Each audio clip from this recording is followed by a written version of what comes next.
I wake up in the morning and I want to reach for my phone.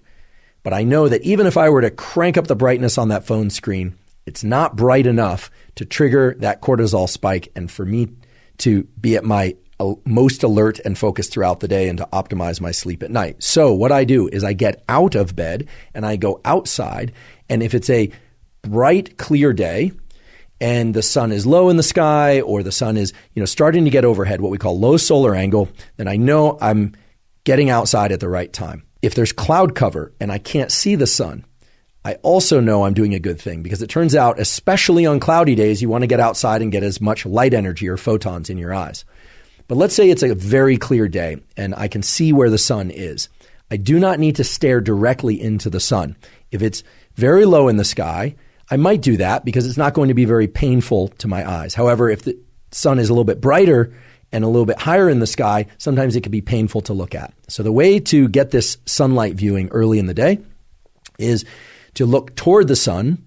If it's too bright to look at directly, well, then don't do that. You just look toward it, but not directly at it. It's absolutely fine to blink. In fact, I encourage you to blink whenever you feel the impulse to blink. Never look at any light, sunlight or otherwise, that's so bright that it's painful to look at because you can damage your eyes. But for this morning sunlight viewing, it's best to not wear sunglasses. That's right, to not wear sunglasses, at least for this morning sunlight viewing. It is absolutely fine to wear eyeglasses or contact lenses, so-called corrective lenses. In fact, those will serve you well in this practice or this tool because they will focus the light onto your neural retina and onto those melanopsin intrinsically photosensitive ganglion cells.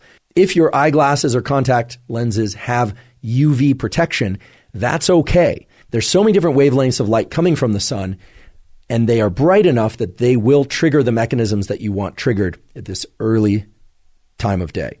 So try and get outside, ideally within the first 5 minutes of waking, or maybe it's 15 minutes, but certainly within the first hour after waking. I want to share with you 3 critical things about this tool of morning sunlight viewing. First of all, this is not some woo biology thing. This is grounded in the core of our physiology. There are literally hundreds, if not thousands, of quality peer-reviewed papers showing that light viewing early in the day is the most powerful stimulus for wakefulness throughout the day, and it has a powerful positive impact on your ability to fall and stay asleep at night. So this is really the foundational power tool for ensuring a great night's sleep and for feeling more awake during the day.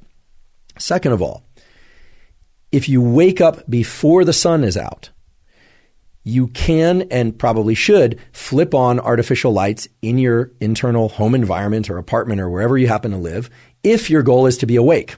Right? If you wake up at 4 a.m. and you need to be awake, well, then turn on artificial lights. Once the sun is out, however, once the sun has risen, then you still want to get outside and view sunlight. Some of you will wake up before the sun comes out, and if you're asking whether or not turning on artificial lights can replace sunlight at those hours, unfortunately, the answer is no. Unless you have a very special light, we'll talk about what kind of light. The bright artificial lights in your home environment are not, I repeat, are not going to be sufficiently bright to turn on the cortisol mechanism and the other wake-up mechanisms that you need early in the day. The diabolical twist, however, is that those lights in your home or apartment or even on your phone are bright enough to disrupt your sleep if you look at them too late at night or in the middle of the night. So there's this asymmetry in our retinal, our eye biology, and in our brain's biology, whereby early in the day, right around waking, you need a lot of light, a lot of photons, a lot of light energy. And artificial lights generally just won't accomplish what you need them to accomplish. But at night, even a little bit of artificial light can really mess up your so-called circadian, your 24-hour clocks, and all these mechanisms that we're talking about. So if you wake up before the sun is out and it's still dark, please turn on as many bright artificial lights as you possibly can or need, but then get outside once the sun is out. On cloudy days, you especially need to get outside. I repeat, on cloudy days, overcast days, you especially need to get outside and get sunlight. You just need to get more of it. Now, how much light and how much light viewing do you need? This is going to vary depending on person and place, literally where you live on Earth, whether or not there's a lot of tree cover, whether or not you're somebody who has sensitive eyes or less sensitive eyes. It's really impossible for me to give an absolute prescriptive, but we can give some general guidelines. In general, on a clear day, meaning no cloud cover or minimal cloud cover. You want to get this sunlight exposure to your eyes for about 5 minutes or so. Could be 3 minutes one day, could be 7 minutes the next day, about 5 minutes.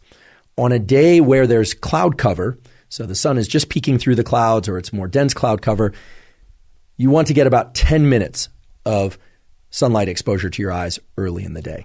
And on days that are really densely overcast or maybe even are rainy, you're going to want to get as much as 20 or 30 minutes of sunlight exposure. Another key thing is do not forget about, just don't try and get this sunlight exposure through a windshield of a car or a window, whether or not it's tinted or otherwise. It takes far too long. It's simply not going to trigger the relevant mechanisms. You would be standing there all day trying to get enough light into your eyes from the morning sunlight, and by then the sun will have already moved from low solar angle to overhead, and it simply won't work for all sorts of mechanisms related to your circadian rhythm functions. So just don't try and do it through a windshield, sunglasses, or a window. It's just not going to work. Get outside. If the weather is really bad or for whatever reason, safety reasons, you cannot get outside, well then I suppose try and get near a window. That would be the last resort. But you really want to get outside to get the sunlight exposure.